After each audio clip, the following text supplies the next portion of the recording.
President Trump will deliver a prime-time address to the nation tonight. He says he'll focus on election integrity, and he also teased, quote, really big news. Sources tell CBS News Mr. Trump is expected to accuse China of election interference. The president has long claimed, without evidence, that the 2020 election was rigged. And we should note that a 2021 intelligence assessment said with high confidence Beijing did not try to influence the 2020 election. And on Capitol Hill yesterday, lawmakers grilled Trump's nominee for Director of National Intelligence, Jay Clayton, about that race. Who won the 2020 election? I'm not going to do this with you. This is a job interview. We've established that you have an obligation to be honest and forthright with the committee. Yes, you do have an obligation to be honest and forthright with the committee? Yes. Who won the 2020 election? Like I said, I'm not going to get into that with you. Now, Mr. Clayton later acknowledged that Joe Biden was certified as president of the United States, but he stopped short of saying that Biden won. Yesterday, Vice President J.D. Vance was asked if the administration will support the results of the upcoming midterm election. Listen. Well, look, of course, we're going to support the results of the midterm elections. We think we're going to win, but ultimately that's up to the American people. But we also think we have to do everything that we can to discourage cheating. CBS News White House reporter Aaron Navarro joins us from our D.C. bureau with more on what to expect from President Trump today. Aaron, good morning. What more are we learning about the president's primetime speech tonight? Good morning, Errol. Sources say that President Trump will allege that Beijing compromised U.S. voter data and will give evidence that the CIA knew about this and did not tell President Trump in his first term. He, of course, was president during that 2020 election season. The audience during the president's speech will include the heads of the CIA, FBI, and Office of the Director of National Intelligence and the Department of Homeland Security, along with some cabinet members. Now, several reports from the U.S. intelligence community throughout the years have addressed this topic of China trying to impact the 2020 election in some way. A 2021 assessment by the National Intelligence Council found with high confidence, as you mentioned, that China did not attempt to influence the election, citing that neither Biden nor a Trump victory would benefit the country enough.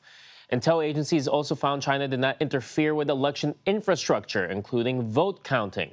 That assessment did say that a minority view from the National Intelligence Office for Cyber had, quote, moderate confidence that China attempted to undermine Trump's 2020 bid, but just through social media content and statements, and that it did not try to interfere with the election process itself. We know that this topic of the 2020 election being stolen in the president's eyes, despite the lack of actual concrete evidence, has been a frequent topic even throughout the second term.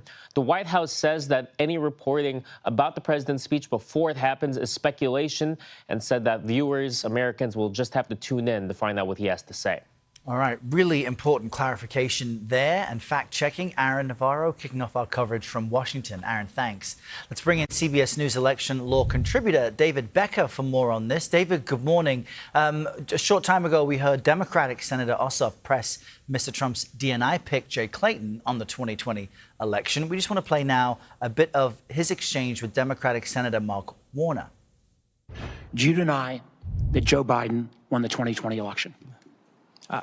Senator, I'm not an election denier. Joe Biden was certified as the president of the United States. And we should note he didn't outright say Joe Biden won. What is your take on this? Is it part of some type of loyalty test for anyone nominated by the president?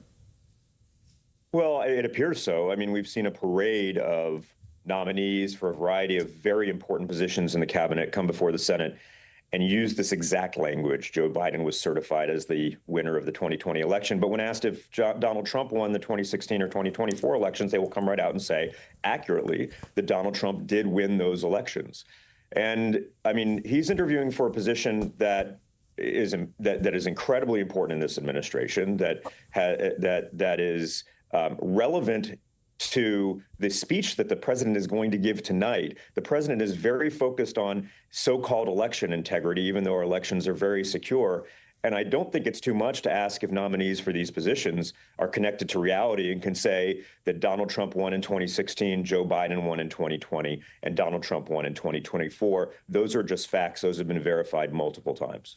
And as part of all this, the president's speech tonight, his nominee for head of DNI, they're worried that the White House may try to intervene somehow in the midterm election and that the president may be setting the stage to challenge results. Is this what that might look like, or are Democrats being too hyperbolic? Well, I think it's true. The president is trying to interfere with the elections. There's no question about that. He's signed 2 executive orders trying to dictate election policy to the states. Both have been blocked by the courts. His DOJ has been weaponized against the states. They've filed 31 lawsuits in the states trying to seize very sensitive voter data, things like driver's license and social security numbers, which they're not entitled to. And they've lost 15 of those cases. They're 0-15, including losing before 6 Trump-appointed judges. We're seeing a variety of efforts by the administration, but they're all failing. The administration has no power. The president has no power over elections pursuant to the Elections Clause of the Constitution, Article 1, Section 4. The power to regulate elections resides in the states and the state legislatures primarily. Congress also has power. The president has no power that Congress hasn't, if Congress hasn't authorized it.